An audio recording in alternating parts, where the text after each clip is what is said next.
Let's see what we got. All the way up. Got it! Here's Chauncey Billups. Here it is. He's got it. He's got it. Chauncey Billups hits the three. With a steal and the drive. Lays it up. Lays it in. Count that baby. And a foul. Bonjour à toutes, bonjour à tous et bienvenue dans les chroniques de Motor City. Les chroniques de Motor City, c'est votre podcast dédié à l'histoire et à la culture des Detroit Pistons. À chaque épisode, nous remontons le temps pour parler des moments et des personnages qui ont compté dans la vie de notre franchise préférée depuis sa création jusqu'à aujourd'hui. Et aujourd'hui, c'est l'épisode 40 des chroniques et pour l'occasion, j'avais envie de vous proposer un podcast entièrement dévoué à un joueur qui, du temps de sa carrière en NBA, ne cherchait pas du tout la lumière et qui a d'ailleurs bien failli ne jamais la voir. Parce qu'à l'époque, les observateurs lui ont fait tous les reproches. Il était trop petit, il n'était pas assez talentueux, trop unidimensionnel. Bref, il y avait plein de raisons qui auraient pu priver la NBA de cet incroyable personnage. C'est d'ailleurs passé à très peu de choses, puisque notre joueur du jour, il est non drafté, ce qui sera d'ailleurs, peut-être on le verra à la fin de ce podcast, le joueur non drafté avec la meilleure carrière NBA. Évidemment, je ne vous fais pas plus de suspense. Aujourd'hui, on va parler de monsieur Ben Wallace, le visage des Pistons des années 2000, le col bleu par excellence, peut-être le joueur préféré d'ailleurs de beaucoup d'entre vous. En tout cas, ça l'est pour moi, et oui, parce qu'en fait c'est bien avec lui, avec Ben Wallace, que j'ai abordé pour la toute première fois les Pistons au tout début des années 2000. C'est bête à dire, mais c'est son afro qui a été l'un des premiers signes distinctifs qui m'a marqué quand j'ai découvert la NBA. Quand j'ai vu toutes ces équipes qui jouaient, je ne connaissais pas encore tous les joueurs, je ne connaissais pas encore toutes les équipes. Et c'est justement Ben Wallace, son style, sa coiffure et aussi tout le cœur sur tout ça qu'il mettait dans chaque match des Pistons qui a fait que je suis devenu en quelque sorte fan de cette équipe. Ben Wallace, c'est un titre NBA. C'est 4 titres de défenseur de l'année. C'est 5 fois All-NBA Team, 6 fois All-Defensive Team, double meilleur rebondeur de la NBA, meilleur contreur, 4 fois All-Star, le tout en ne mesurant que 2,6 m pour un pivot et en tournant à peine à 5 points de moyenne en carrière. Mais en fait, les stats, ça n'a quasiment aucun intérêt avec Ben Wallace, ou alors peut-être les stats avancées, mais c'est pas le sujet de ce podcast. Non, aujourd'hui dans les chroniques, où le cœur de ce podcast depuis le début, c'est vraiment le récit des joueurs qui ont porté le maillot des Pistons, on va raconter celui de Ben Wallace, et je vous le dis, ça vaut le coup qu'il soit raconté. Donc je vais bien prendre tout le temps de vous faire tout le parcours de Big Ben Wallace avant même qu'il pose un pied en NBA. Et puis ensuite, son long chemin jusque dans la Motor City, là où il a vraiment explosé, là où il est devenu une icône. J'ai bien conscience que beaucoup d'entre vous aiment vraiment le joueur Ben Wallace, donc je vais essayer de lui rendre honneur avec ce podcast. Allez, c'est parti.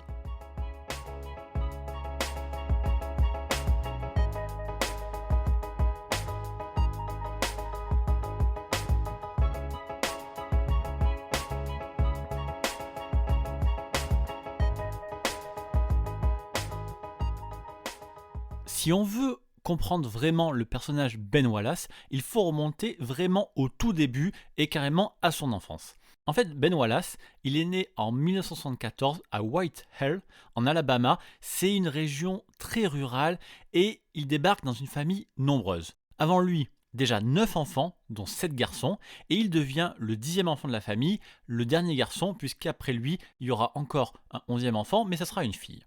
Et comme beaucoup de joueurs NBA, malheureusement, Ben Wallace, il est élevé par un seul parent, évidemment sa mère, qui est surnommée Mama Sadie, et qui fait complètement régner la loi dans sa maison. La famille n'a pas beaucoup de moyens, mais tout le monde se tient à carreau. C'est un mode de vie très simple, la famille n'a pas de voiture, visiblement a mis très longtemps à avoir l'électricité dans sa maison, et côté argent, c'est pareil, c'est le strict minimum. Les enfants ont à manger grâce au boulot d'Enfer Kaba Sadie Wallace. Elle cultive un petit bout de ferme et elle s'occupe d'une mini plantation de coton. Mais par contre, quand les enfants Wallace veulent quelque chose de plus, de loisir, ils doivent obligatoirement se le payer. Ça, c'est les valeurs de la famille Wallace. Tu veux obtenir quelque chose, tu as intérêt à le mériter. Donc, pour gagner quelques dollars, il n'y a pas de raccourci chez les Wallace. Mama Sadie, elle a toujours veillé à ce que ses fils empruntent la bonne voie. Donc les gamins vont donner un coup de main aux agriculteurs locaux, ils vont tondre la pelouse ou ils vont couper les cheveux. Et vous allez voir que c'est précisément cette dernière activité qui va sortir Big Ben Wallace de son quartier pour la toute première fois. Et puis évidemment, puisque c'est quand même le cœur de notre histoire, tous les enfants Wallace, frères et sœurs compris, jouent énormément tous les jours au basket. C'est même leur passion principale, et puisqu'ils sont une dizaine d'enfants, c'est assez facile pour eux d'organiser des matchs à 3 contre 3, 4 contre 4 ou même 5 contre 5 de vrais matchs de basket. Et autant le dire tout de suite, il y a quand même beaucoup de concurrence fraternelle et les coups sont distribués très facilement. Sauf que, je vous l'ai dit, Big Ben, qui n'est pas encore Big Ben, c'est le dernier garçon de la famille et c'est aussi le plus petit. Donc il n'a pas grand chose à dire sur le terrain et c'est peut-être là que sa vocation va naître. Pour lui, la seule garantie d'avoir enfin la balle dans ses matchs, c'est soit de prendre le rebond, soit de carrément choper le ballon dans les mains d'un de ses frères. Et il faut savoir que ses frères sont tous restés plus grands que lui, que beaucoup avaient plus de talent que lui, au moins pendant l'adolescence, comme le racontera d'ailleurs plus tard son frère Denis, du temps où Ben était champion avec Détroit. Quand je regarde Ben jouer, je me sens bien. Mais cela me fait dire aussi que j'aurais dû continuer l'école parce que j'aurais pu faire ce qu'il a fait. J'étais le meilleur. Bon, la vision de Denis, elle est peut-être un petit peu biaisée parce qu'à l'époque de son adolescence, Ben Wallace n'avait pas encore conscience de ses qualités et faisait un peu n'importe quoi sur un terrain de basket. Déjà, il jouait meneur, et puis dans sa tête à lui, il se croyait capable de jouer comme Jordan et essayer un peu de tout faire tout seul en attaque. Vous avez tous vu jouer Ben Wallace en NBA et vous savez qu'on est quand même assez loin de la réalité. Mais Ben Wallace montre quand même de belles dispositions physiques puisqu'il joue dans son lycée de Huntsville au basket bien sûr, mais aussi au baseball et au football américain, et le tout avec de très très bons résultats. Revenons maintenant aux fameuses coupes de cheveux dont je vous parlais plus tôt. Ben Wallace, il a trouvé dans cette activité une bonne manière de se faire un peu d'argent. Il s'est testé d'abord sur ses frères et sœurs, et puis il s'est mis à couper les cheveux des gens de tout le quartier. 3 $ la coupe, et voilà qu'en fait il a de bons résultats et il commence à avoir pas mal d'argent de côté. Et s'il a travaillé si dur, c'est dans un but très particulier. Il veut participer à un camp de basket dans le comté de Sumter qui est à 160 km de chez lui. C'est un camp de basket qui est organisé par Charles Oakley, qui est à l'époque joueur des Knicks de New York. Il est dans sa 2e année de lycée et une fois assez d'argent amassé, il retrouve quelques potes et ils partent tous ensemble dans ce camp. Et puis, à un moment du camp, Charles Oakley n'est pas hyper content, il dit aux gamins qu'ils sont trop soft, qu'ils prennent pas le basket au sérieux, etc. Et il propose à n'importe lequel des joueurs de faire un 1 contre 1. Évidemment, aucun des ados ne veut se mesurer à Oakley, donc le joueur des Knicks, il choisit Ben Wallace, ce gamin qui a l'air d'avoir plus de capacité physique que les autres, et il va lui montrer que le basket c'est une affaire sérieuse. Alors, évidemment, Oakley, en tant que joueur NBA, va complètement dominer Ben Wallace, le petit lycéen, mais il va quand même être très surpris puisque Ben Wallace encaisse tous les coups et revient même en redemander. D'après la légende, le duel entre les deux aurait été tellement physique que même quelques coups de coude auraient été distribués. En tout cas, peu importe, une chose est sûre, Oakley est impressionné et décide à partir de ce moment-là de prendre Ben Wallace sous son aile. Il lui explique qu'il a réellement les compétences pour jouer un jour en NBA, mais par contre qu'il faut complètement arrêter de se prendre pour Michael Jordan ou pour Magic Johnson et se concentrer sur ses points forts, à savoir sa dureté et sa combativité. Bon, la première étape est franchie, Ben Wallace sait qu'il a des capacités, mais en attendant, tous les recruteurs qui passent à son lycée le remarquent surtout pour ses perfs au foot américain. Il y a même plusieurs bourses qui sont mises sur la table, mais Ben Wallace a la même exigence. Il veut jouer également au basket. Beaucoup d'universités donc le laissent passer, mais il y a l'université de Auburn qui lui propose effectivement de jouer les deux sports. Malheureusement, une fois sur place, les coachs de l'université ne tiennent pas vraiment leur parole, et s'ils veulent bien laisser Ben Wallace jouer au basket pour son plaisir, en loisir, il est hors de question qu'il intègre l'équipe de basket de l'université. Donc, Ben Wallace tourne complètement le dos à Auburn et quitte l'université, refuse sa bourse et tout d'un coup se retrouve sans solution. Et c'est là que Charles Oakley va lui sauver la mise. Le joueur des Knicks appelle ses relations et lui trouve une place dans l'équipe de basket du Cuyahoga Community College. Alors, on est très très loin d'Auburn, puisque pour vous expliquer rapidement, un community college, c'est un établissement largement moins cher que la fac, sans sélection à l'entrée et bien sûr nettement moins prestigieux. Big Ben Wallace jouera 2 saisons pour Cuyahoga avec des moyennes improbables puisqu'il tournera la deuxième année à 24 points par match, 17 rebonds et 7 contres. Il commence à faire parler de lui en NCAA, mais malheureusement de son côté, ce n'est pas un très bon élève et en plus il vit une période difficile, ce qui va le conduire à carrément quitter l'école avant la fin. Tout ce qu'il avait construit tombe à l'eau avec sa nouvelle réputation et c'est de nouveau Oakley qui va lui trouver une deuxième porte de sortie. Direction Virginia Union University, l'ancienne université de Charles Oakley en division 2 de NCAA.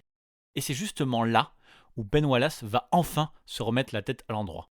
Il y a dans cette équipe plusieurs joueurs meilleurs que lui en attaque, meilleurs que lui tout court d'ailleurs, ce qui lui fait dire qu'il devrait peut-être enfin suivre les conseils de son mentor et se focaliser sur ce qu'il fait de mieux. Petit à petit, Ben Wallace se transforme donc en l'un des tout meilleurs pivots de la division. Il prend des rebonds et marque uniquement quand il est près du panier. À Virginia Union, tout le monde joue son rôle, titulaire comme remplaçant, et ça marche puisque les Panthers atteignent le Final Four de la Division 2 en 1996. Avec son équipe, Ben Wallace gagne 28 matchs pour seulement 3 défaites, et il a des stats qui ressemblent enfin à quelque chose de cohérent, avec 12,5 points à 50%, 10,5 rebonds et 3,6 blocs. Ben Wallace arrive donc à la fin de son cursus, et décide de se présenter à la draft NBA 1996. Sauf que malheureusement pour lui, il y a 2 obstacles majeurs. D'abord, cette draft est l'une des plus belles de l'histoire de la NBA, avec Allen Iverson, Stephen Marbury, Ray Allen, Kobe Bryant, Steve Nash, Peja Stojakovic et Jermaine O'Neal dans les 20 premiers. Mais surtout, absolument aucun scout ne connaît Ben Wallace. Il joue en division 2 de NCAA, ce n'est pas un monstre offensif, il n'aura donc aucun contact avec aucune équipe. Et le 26 juin 1996, son nom ne sera pas appelé. The one thing that I think was grossly misjudged on Ben Wallace at the beginning of his career was the fact that they didn't think he could shoot the ball. But what most people missed was the fact that he was an incredible defensive player. He was an incredible shot blocker. I mean, the fact that he did not have a shot did not take away from his intelligence as a player. À partir de là, le rêve de NBA de Ben Wallace s'éloigne un peu, mais il arrive quand même à choper un spot dans le roster des Celtics pour la Summer League à l'été 1996. Le coach des Celtics de l'époque, c'est M.L. Carr, ancien joueur des Pistons notamment, qui aime plutôt bien le profil défensif de Big Ben, mais malheureusement, comme beaucoup d'autres, il le trouve trop petit pour jouer à l'intérieur. Alors il décide de le faire jouer poste 3. Autant en défense, ça fonctionne très bien, puisque Ben est capable de tenir les arrières ou les ailiers, mais dans les Summer League où tout le monde essaye de se montrer, Ben Wallace ne peut rien faire, puisqu'en fait il n'a vraiment aucun tir. Alors évidemment, il est coupé, et il commence à se dire que s'il veut jouer au basket, il va peut-être être contraint d'aller voir du côté de l'étranger, et justement, il accepte une proposition du Viola Regia Calabria en Italie. Mais heureusement pour lui, il ne va jamais y mettre les pieds. Un mois après la fin de la Summer League, il est appelé par les Washington Bullets, qui deviendront les Washington Wizards l'année suivante, et qui lui proposent un contrat au minimum pour être un joueur du bout du banc.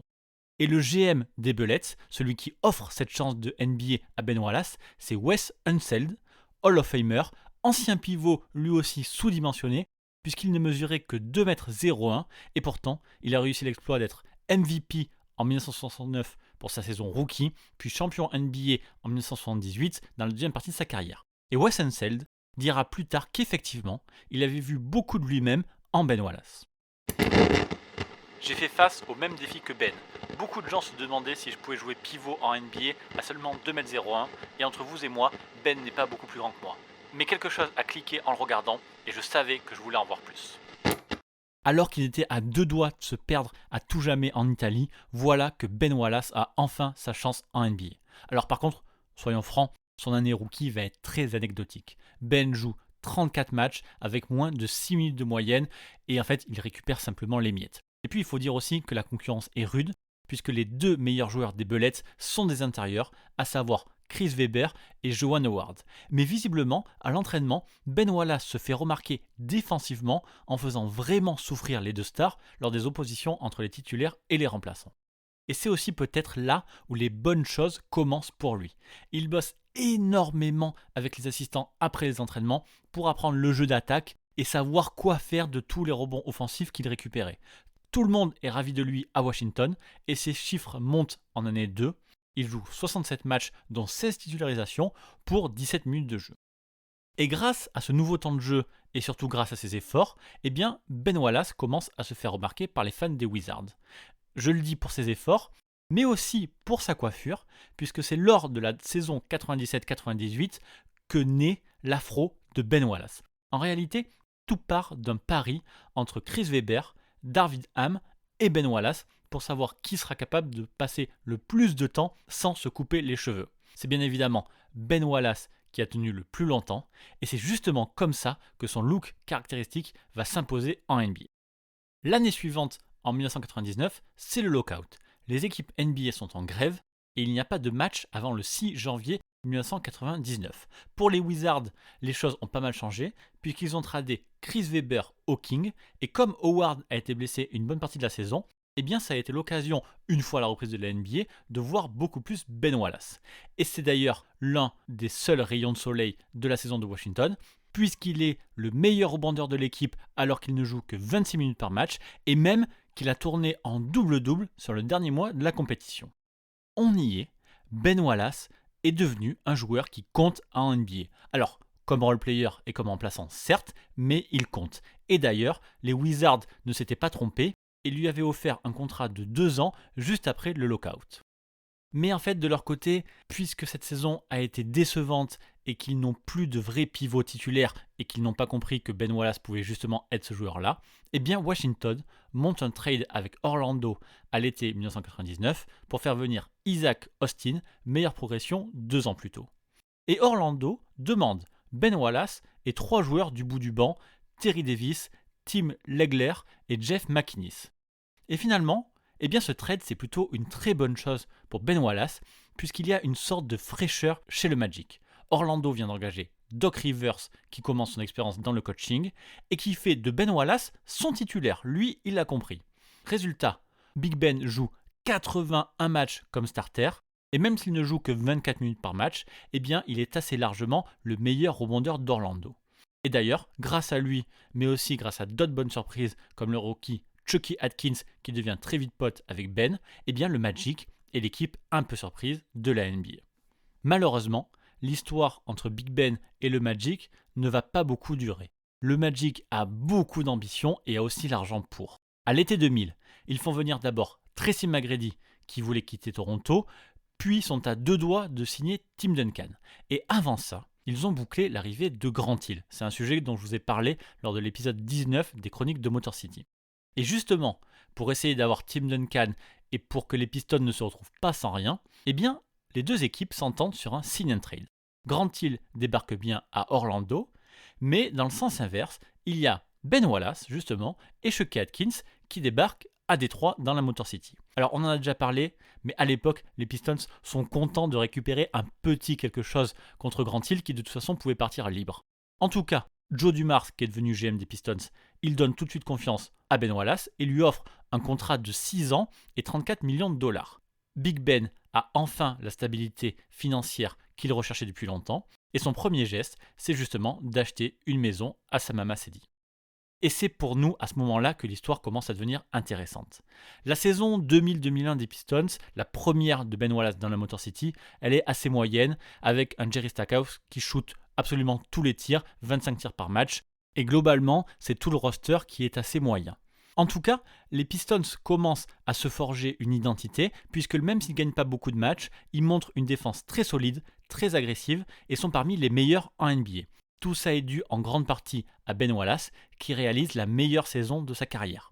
13,2 rebonds par match, deuxième moyenne de la NBA, mais au total, c'est bien lui le meilleur rebondeur de la ligue, simplement, il a joué plus de matchs que Dikembe Mutombo.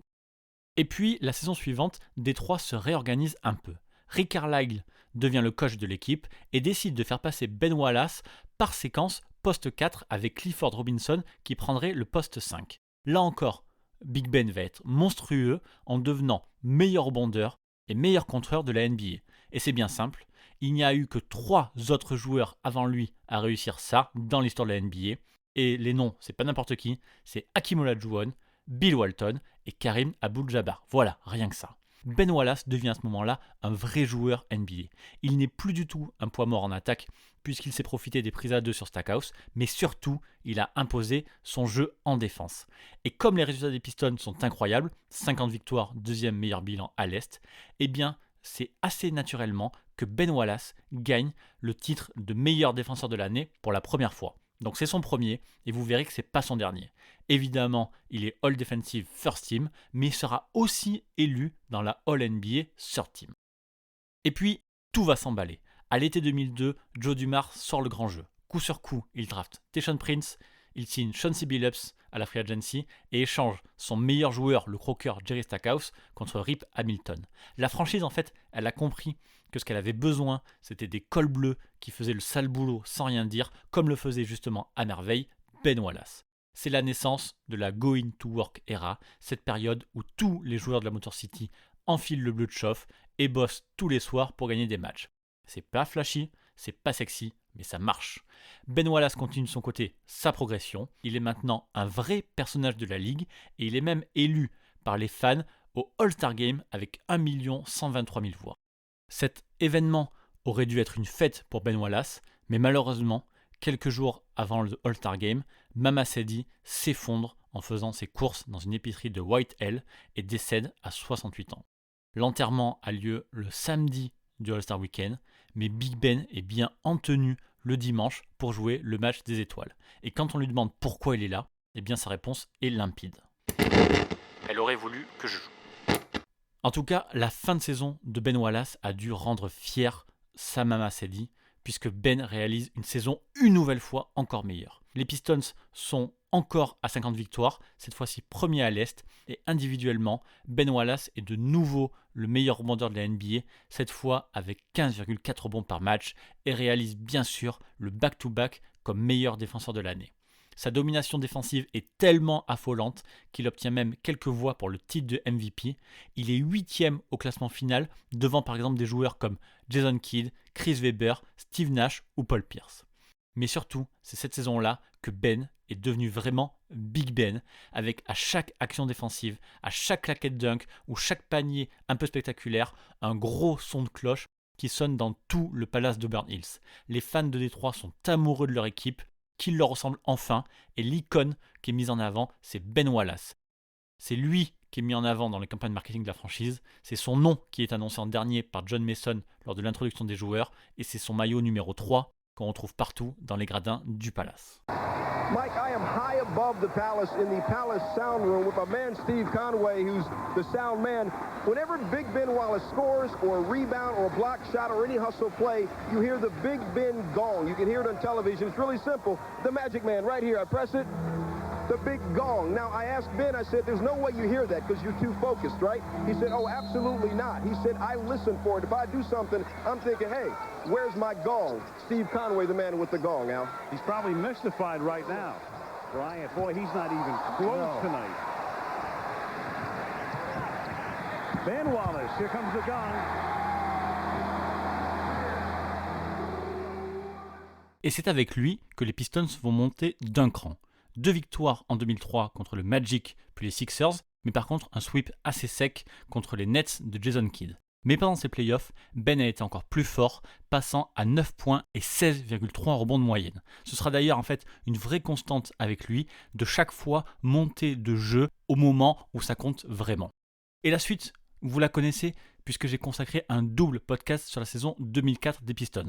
Rick Carlisle s'en va, Larry Brown arrive pour rendre l'équipe encore plus défensive, encore plus disciplinée et plus agressive. Vous vous en doutez bien que Ben Wallace, ça lui parle.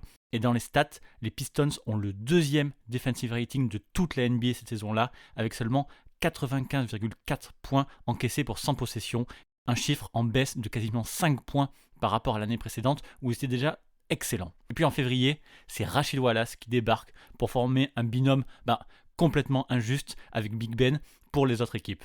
Avec ce binôme, les Pistons finissent la saison avec 20 victoires pour seulement 6 défaites en encaissant seulement, attention, 78,9 points de moyenne par match sur cette période, soit 7,9 de moins que sans Rasheed Wallace. C'est simplement incroyable. En fait, pour les vieux fans des Pistons, c'était un peu comme revoir la paire Bill Laimbeer-Rick Mahorn, celle qui terrorisait la NBA déjà sur la fin des années 80. Malheureusement, cette saison-là, Big Ben Wallace n'a pas réussi à faire le triplé comme meilleur défenseur de l'année, puisque ce titre a été volé, oui, j'assume, par Ron Artest, qui avait pourtant toutes ses stats, 100% de ses stats, qui étaient moins bonnes que Big Ben. Mais bon, c'est pas très grave, puisque Ben Wallace va se consoler avec, vous le savez, le titre NBA au terme d'une campagne de playoff magistrale. Je vais rapidement revenir dessus.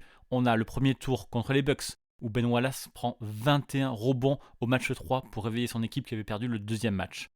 Et puis, au deuxième tour contre les Nets, la défense des Pistons limite à 56 points au premier match, 64 au troisième. C'est un match où Ben Wallace prend 24 rebonds et 69 seulement dans le septième et dernier match de la série.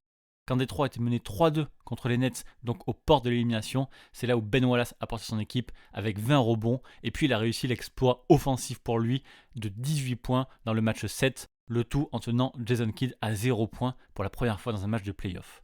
Et puis, en finale de conférence contre les Pacers, Ben Wallace retrouve Ron Artest et la confrontation entre les deux, même si elle est indirecte, eh bien elle est encore une fois largement gagnée par le joueur des Pistons. Déjà, Détroit s'impose 4-2 et puis Wallace domine Artest.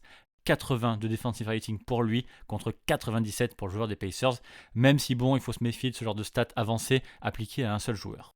Et on finit par les finales 2004 contre les Lakers, que tout le monde imaginait l'énorme favori. Je vous refais pas l'histoire, mais c'est peut-être le sommet individuel de Ben Wallace qui a su limiter Shaquille O'Neal comme personne. On s'entend bien, personne n'arrête vraiment Shaquille O'Neal, mais Big Ben a tenu à lui tout seul le pivot à 26 points, alors que le Shaq avait tourné à 36 points, 10 de plus en 2002 et 33 points en 2001 pour les deux dernières finales des Lakers. Je vous fais pas le détail, mais en fait, c'est toutes les statistiques de Shaquille O'Neal qui étaient en baisse cette année-là grâce à la défense de Ben Wallace. Et ces chiffres, ils sont encore plus impressionnants quand on sait que le vrai plan de Larry Brown, c'était d'abord de doubler, voire de tripler Kobe Bryant, et que du coup, Ben Wallace était quasiment tout seul à gérer le Shaq.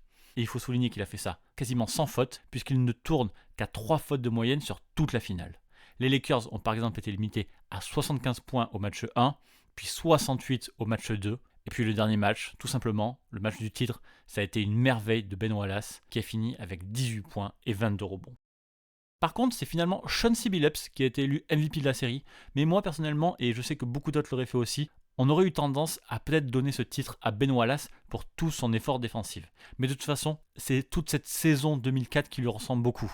Pendant la régulière, les Pistons ont limité leur adversaire à 84,3 points par match. C'est le 3e plus bas total depuis l'horloge des 24 secondes.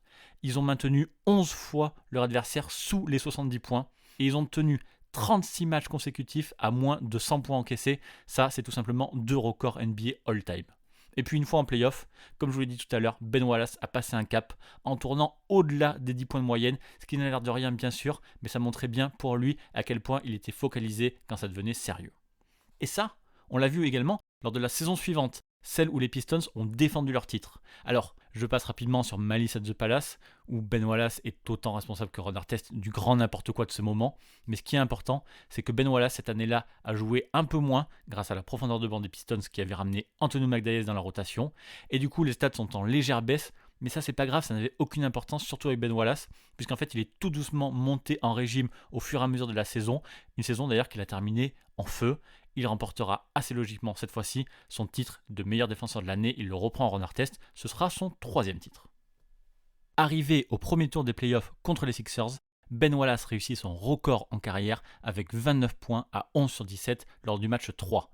Et puis au deuxième tour, il retrouve les Pacers et cette fois-ci il la joue discret sans raviver les conflits, mais arrive quand même à complètement cadenasser Jermaine O'Neal qui passe de 24 points en saison régulière à seulement 16 dans cette série. Si vous avez l'occasion d'ailleurs, jetez un œil sur ces 6 matchs, vous verrez le calvaire du pauvre Jermaine O'Neal qui en fait avait tout le temps Ben Wallace dans son dos, en train de le gêner, d'essayer de lui prendre le ballon, etc. etc. Et puis, il y aura cette finale de conférence assez connue contre le Heat, l'occasion pour nous de revoir un autre gros duel entre Big Ben et le Shaq, un autre duel gagné par le pivot des Pistons, cette fois-ci de peu, puisque ça ira jusqu'au match 7 et que les Pistons étaient menés 3-2 après avoir perdu le match 5. Mais Détroit aura réussi son pari, aura réussi à retourner en finale NBA pour tenter le back-to-back.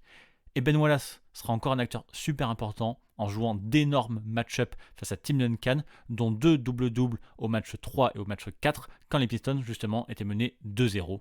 Mais malheureusement, il ne pourra pas empêcher la victoire finale des Spurs. Je pense que sur cette série, Ben Wallace était probablement le meilleur joueur des Pistons, et je pense aussi que si les Pistons avaient pris ce match 7, eh bien on parlerait de Ben comme d'un MVP des finales.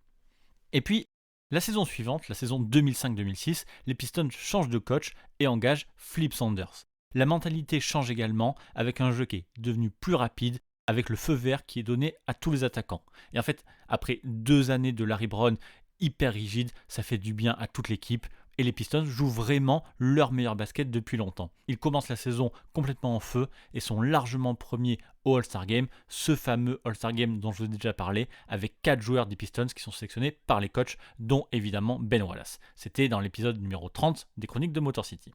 Sauf que ce qu'on ne sait pas vraiment, c'est qu'en interne, tout ne se passe pas si bien et que certains joueurs, dont Ben Wallace, ne se sentent pas bien dans ce changement de philosophie. Ça va se voir sur le terrain avec une deuxième partie de saison qui est bien moins convaincante. Et si la franchise réalise effectivement le meilleur bilan de son histoire avec 64 victoires, eh bien les playoffs sont ratés avec un sauvetage de dernière minute au deuxième tour contre les Cavs et puis une élimination assez sèche 4-2 contre le Heat.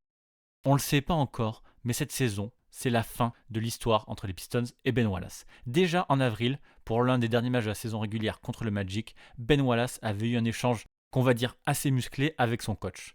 Il restait 7 minutes dans le dernier quart-temps, les Pistons étaient menés de 8 points et Flip Saunders a décidé de sortir Ben Wallace. Et même si Big Ben, en bon compétiteur, avait complètement le droit d'être énervé de sortir, il a cette fois-ci dépassé les bornes, dans un premier temps en insultant Flip Saunders, et surtout en refusant carrément de revenir en jeu quelques minutes plus tard quand son coach lui a demandé. Les images sont assez terribles, avec Ben qui fait signe à Saunders de dégager sans le regarder et qui ne se lèvera même pas avec les autres pendant les temps morts. Peut-être que Flip Saunders lui fera payer ça plus tard en le laissant sur le banc pour tout le dernier quart-temps du match 6 contre le Heat, le dernier match de la saison. Malgré tout, et probablement dû à la belle saison des Pistons, Ben Wallace remporte son 4e titre de défenseur de l'année. Il rejoint Dikembe Mutombo, seul autre joueur en avoir eu autant. Par contre, les chiffres sont assez cruels avec Ben Wallace, qui passe de 9,7 points lors de sa dernière saison sous Larry Brown à 7,2 lors de cette saison avec Flip Saunders. Alors les stats, oui, ne sont pas toujours parlantes avec Ben Wallace, mais cette année-là, sa moyenne de rebond est en baisse pour la 3e saison de suite, tout comme sa moyenne de contre, qui est en baisse pour la 4e année consécutive. Et c'est dans ce contexte qui est pour une fois un peu compliqué que Ben Wallace se retrouve agent libre, arrivant au terme de son contrat signé il y a 6 ans, alors qu'à l'époque il n'était personne. Cette fois-ci, il a 32 ans, c'est une figure de la ligue, et c'est plus ou moins sa dernière grosse occasion de prendre le pactole. Les Pistons se montrent quand même d'ailleurs assez généreux, avec un assez gros contrat qui lui est proposé de 48 millions de dollars sur 4 ans.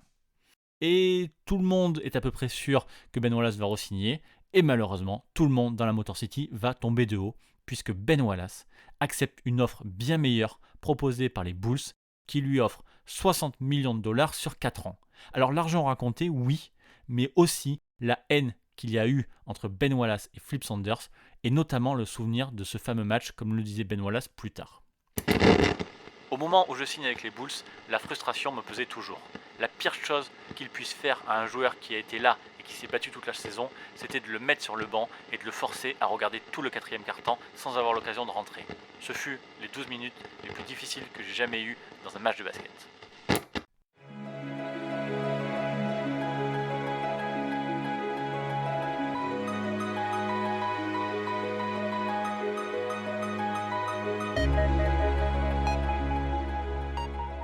Ben Wallace reviendra heureusement finir son histoire avec les Pistons pour boucler la boucle sur une note positive. En 2009, alors qu'il a échoué à Chicago et à Cleveland, Ben signe son dernier contrat chez les Pistons. Alors il ne viendra pas en pré-retraite, mais il se battra vraiment pendant 3 saisons de plus en retrouvant un peu de ce qu'il était. D'ailleurs, en 2010, à 36 ans, il marquera 23 points lors d'un match contre les Raptors, ce qui sera tout simplement son record en saison régulière. Bien sûr, Ben Wallace n'a pas été le meilleur joueur à porter le maillot des Pistons, mais sa défense, sa combativité, son état d'esprit, en fait, fait de lui l'un des joueurs les plus importants de l'histoire de la franchise. Voir un joueur tourner à 6 points de moyenne et peser autant sur un match, en fait, je pense qu'il faut remonter jusqu'à Dennis Rodman pour avoir une sorte de point de comparaison. Ben Wallace a dominé au rebond, parce que dans sa tête, quand un joueur prenait un tir, c'était un tir raté, et son esprit commençait à chercher où irait le rebond. Comme Rodman, c'était devenu en fait une science. Quel joueur prend quel tir, à quel endroit du terrain, et là, Ben pouvait calculer, on va dire, l'endroit où le rebond serait le plus susceptible d'arriver. Big Ben, c'était un monstre défensif, et c'est le seul joueur de l'histoire de la NBA à avoir enregistré chaque saison 1000 rebonds, 150 blocs et 100 interceptions pendant 4 saisons consécutives, ce qu'il a fait entre 2001 et 2004. Et puisqu'on est dans les chiffres, on finira par dire que Ben Wallace est aussi le seul joueur de toute l'histoire de la ligue à avoir cumulé plus de contres que de fautes, et aussi plus d'interceptions que de balles perdues sur toute sa carrière. Ou dit autrement, on parle d'un joueur qui a empêché plus de paniers de rentrée qu'il n'a offert de lancers francs, et qui a gagné plus de ballons qu'il n'en a perdu. Et je pense qu'on peut peut-être s'arrêter là-dessus. C'est la fin de ce podcast, mais peut-être pas la dernière fois qu'on parle de Ben Wallace dans les chroniques de Motor City, je vous en dis pas plus, mais restez tout simplement à l'écoute.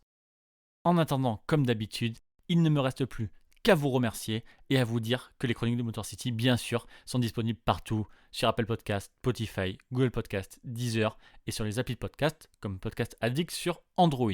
Si vous écoutez le podcast via Apple Podcast, pensez à laisser s'il vous plaît un commentaire, une note, ça aide toujours à faire découvrir les chroniques. Sinon, et si le contenu vous a plu, partagez-le tout simplement à quelqu'un ou sur les réseaux ou venez en parler avec moi, c'est toujours un sacré cadeau que vous me faites.